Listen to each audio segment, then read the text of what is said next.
Okay. Oh, this microphone is way too low. This should be good. This turtleneck is all fucked up. All right. Hello. After 30 seconds of recording, I can say that my name is Kieran Pike, and welcome to my channel. This is my 4th time recording this, and the reason is I just don't know. Asking me to boil down my book into a short video is really hard because it's very hard for me to decide, especially in the moment, because I don't want to script this out, right? I want it to feel like I'm describing it in the moment and raw, right? It's hard to think of what to keep out and what not to keep out, right? So I'm really gonna try to give us another shot. Just get right into it, huh? This is one of the, well, I'm working on 5 in total. There's 2 that are really being worked on, and then 2 more that are also kind of really being worked on, but not as much. And then 1 that's more of just like a, hey, this is an idea, I've written a chapter, it's there, right? But this is the one that really started it all. I've tried writing, like I mentioned this in my first video, I've tried writing before. When I was a kid, I had this fucking typewriter. I tried writing stories, never finished one, right? But I would try so many of one and think of ideas. A few years ago, I tried to write a horror story, and it just didn't come how I wanted, right? But this story is where I was like, this is where it's at. This is where it's at. It came together so well. I'm so proud of everything that's in here. I really just want to get, just talk about it a little bit and talk about, I'm not going to reveal too much. I'm going to be kind of vague with my plot lines, but I'm going to give a good enough overview to give you guys I'm going to try to at least, to give you guys the base knowledge you need to be like, okay, I sort of get it, right? Now, when I tell you that there is some crazy shit that happens in this book and throughout this book, not just like, hey, the ending is crazy. Oh, hey, this one part in the middle is crazy. It stays pretty consistent in its levels of, oh shit, there's some stuff going down, I would say. Where did that even start? Where did that sentence even start from? This is a long book. This is 723 pages. It looks a little thicker because I'm in the editing stages, so there's a bunch of post-it notes on the side, as you can see. And also, as you can see, it's fucking filled with editing markings everywhere, pretty much. So this really is where it all came together for me. And the fact that I went from not being able to finish stories to finishing this rough draft, and I will say, this rough draft, it's pretty finished for a rough draft. I'll just say, holy shit. Excuse me. Especially the second half, it is like very little editing needs to be done. When it comes to the story editing, the story in this book, even with how big it is so airtight that like there is very little that needs to be cut out. So I'm so proud of this draft, man. The fact that I went from that, not ever being able to finish stuff, flushing out ideas and things, but giving up on things in the middle of them, to doing this and now having all these other books in the works. It's such an incredible feeling, guys. And I just want to get into this and kind of tell you guys a little bit about this. This is A Grievous Wound by me, Kieran Pike. The D is cut off on this art. As my first rough draft copy, I did not understand how the art thing worked. I didn't even do the back properly. It just says AGW rough draft copy, and this is what the side says. So this is the first book in a fantasy series of mine. Like I said, A Grievous Wound is what it's called. This first book is, I would say, decently low magic. It's not like some crazy magic systems. While it is epic fantasy, this first story is pretty contained. There could be an argument to be made that it is almost a fantasy character study, which is because that's just kind of what I really like. I really like those character-focused plots and narratives, right? It's what I always liked. Before I get into it, I just want to say, I'm going to put a picture of the art up on the screen right now. I found this artist on Fiverr. His name is Nicholas M. I'm going to put his picture on the screen as well. Oh my God. What a guy. What an amazing guy. First of all, for how amazing this art is, he did not charge me much at all. It started off as like this digital drawing of his, and out of nowhere he's like, I think this would look better as an oil painting, and then whipped out this incredible oil painting, scanned it, sent it all to me. And like, oh my God, just incredible. Like I said, the full art on the screen again right now. I absolutely love it. But let's get into the story, huh? This book takes place through the perspective of 4 main characters. There are other one-off perspective chapters with side character POVs, but there are 4 that really the story revolves around. And those are Ash, Rowan, Callista, and Jace. It takes place in the country of Kael'mar. And now Kael'mar is divided up by 8 regions, I guess you could call them. And each of these regions has its own capital city, and then there is the capital. It's actually just called the Grand Capital, which is where the king resides. Each capital city, each capital lord has, for the most part, reign over their own region, but they still, there is an overall king that oversees those lords as well. So let's just start with Ash, because he's the one that's on the cover of this book at least. And because each book's going to have a different character portrait on its cover. That's how it's going to kind of stay consistent throughout the series. So the westernmost region is called the Veiled Fields, and the capital city of that is Valemore. And Ash resides in this city. He is a young man. He actually does not know his age exactly. For the purposes of the story, he always says he's 19, but it could really be anywhere between like 18 to 20, right? The timeline is not too solid in his mind. But he resides in Valemore, and he's homeless on the streets, but the city's kind of in a point where almost everyone is homeless and on the streets, It's in a really big, bad state of just ruin, pretty much. This once great city, Valemore is the second largest city in all of Kael'mar. It is a very big staple of this country. Lord Emmon and his brother Zariel, who is actually the high priest of the country, who resides in the Grand Capital. So Valemore and him and the Grand Capital have very close ties together. And it's in a very bad state right now. It's a very religious city, and while the citizens are trying to keep their faith, the city is in a massive decline. Its economy, the peace officers of the city are no longer patrolling the streets. Lord Emmon is almost like an empty suit, almost like a ghost. No one's heard from him. Is he dead? People don't even really know. There's just sickness and just people, they can't really even escape because that's how bad of a state these people are in. Ash he's always been homeless, so he's a little bit more used to this lifestyle. And while it is still worse for him, he has a bit of an advantage because this is his thing. But it actually starts with him. The story starts, and Ash 1 is the first chapter, no prologue, no nothing. It starts with him in a bit of a disadvantage. He's actually being led, not literally, but essentially by the neck on a leash with this young boy that he doesn't even know this boy's name. They just met, and him and this young boy are being forced by this massive, intimidating beast of a man to break into this city's castle in order to just to make some money, essentially. Before the story actually starts, you get a little bit of the knowledge of it as you read, of course, but before it actually starts, he caught Ash and this child stealing food from him, and in the crazy desperation and the insanity of this stupid man, his grand idea is to break into this castle just to steal anything, right? It's a batshit crazy plan, and this is a batshit crazy, very stupid man. It starts with him in this predicament, right? And basically, let's just say, I don't want to give too much away, but let's just say that this plot line somehow turns into Ash being forced to go nearly across the entire country on an assassination mission. So, because like I said, I don't want to spoil too much, because I don't want to just recap the whole first chapter. In the midst of some crazy stuff happening, Ash is essentially forced with this young boy across the country to assassinate someone.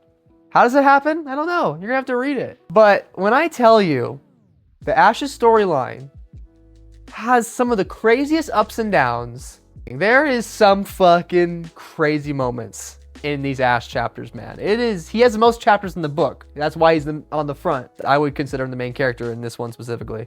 Let's move on to the next character, right? It's kind of like I gave you a lot, and then all of a sudden I gave you nothing. All right, so we're gonna do that again, right?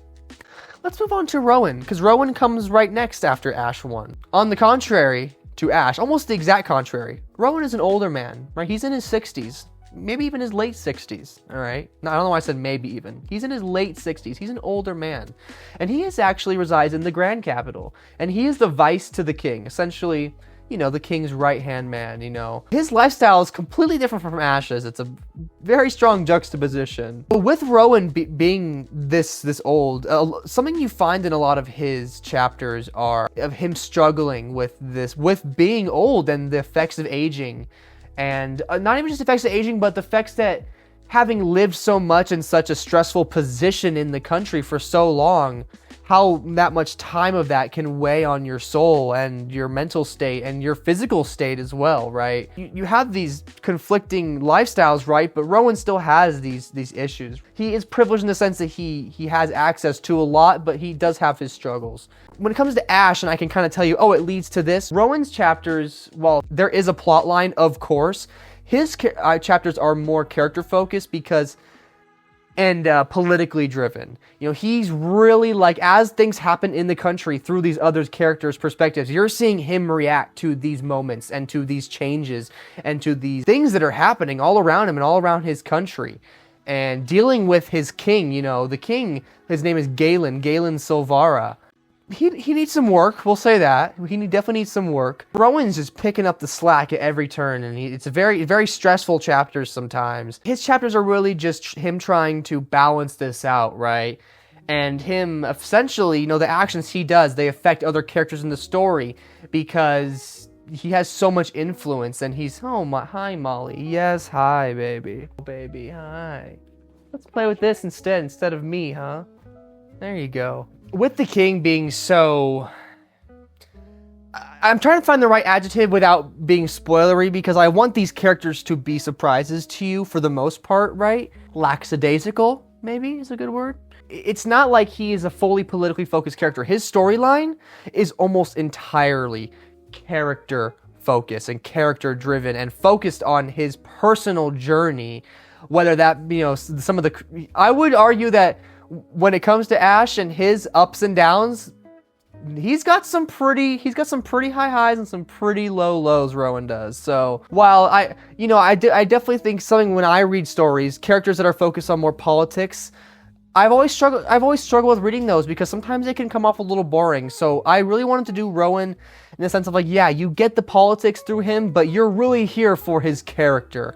And so that's how I feel with Ash as well, but Ash has a bit more at play. It's hard to explain without giving too much away, but when writing Rowan chapters, like, I get this visceral feeling, man. I think people will really enjoy reading Rowan chapters. I do think so. It's hard to talk about Rowan, though, without talking about Callista, so we're going to get on to Callista next. So Callista is actually from another capital city, except instead of being homeless, she is a young woman who is actually the lady of the Lord Callus Lunaire of Lunar's Hold. So, you know what, maybe let me backtrack a little bit to Rowan. The king at this moment is unmarried, and his family line is non-existent. He is quite literally the last surviving of House Silvarus, and he is young and he is unmarried, okay? So this is kind of a problem pretty early on, all right? And, you know, he's been king for 2 years now. This is taken a long time. And he's just refused every goddamn proposal that's been brought to him, all right? So in Rowan 1, we see that the king is getting another proposal, all right? And that is from Lord Callus Lunaire. Now, Lunar's Hold is the southeastern-most region. This is a pretty good proposal. Like, of the ones that have been brought to him, this is one of the better ones for sure. But the king is very stubborn. You know, he's young. He doesn't want to get married. He doesn't want to feel tied down, I guess you could say. It sounds a little weird, but hey, do what he wants to do, right? It comes from Lord Callus Lunaire, and it's the proposal to marry his daughter, Callista Lunaire, to King Galen.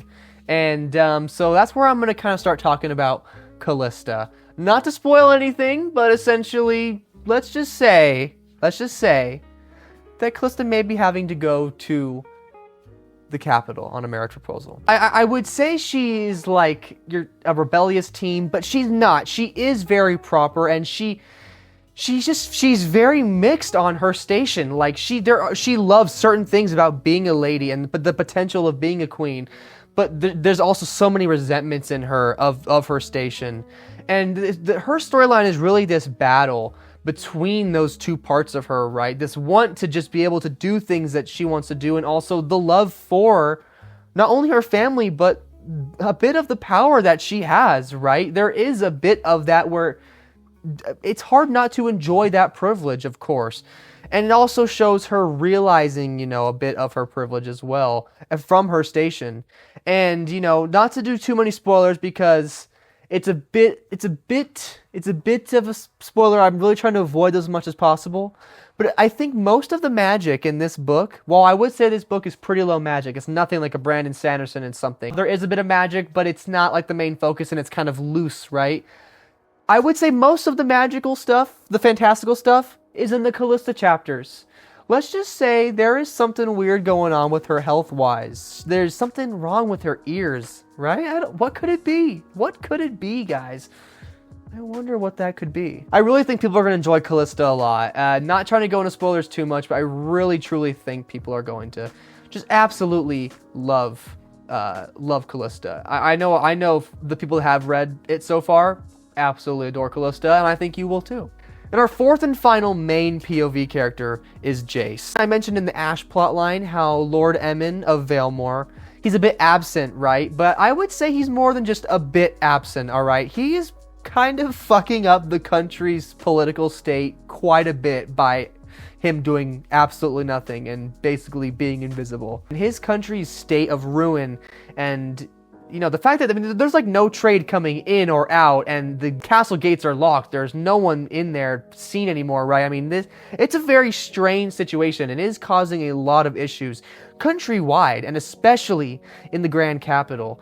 And so, through Rowan decisions, not to go into spoilers, but through Rowan chapters, it is decided, and this is very early on, and even if you read the blurb on the back of the book, it says this stuff right now, so it's not very spoilery. A company of men is sent out in a peaceful manner, but of course, it's a big group because they have to be careful, of course. Essentially as a peaceful envoy to Valemore, basically just to be like, what the fuck's going on, right?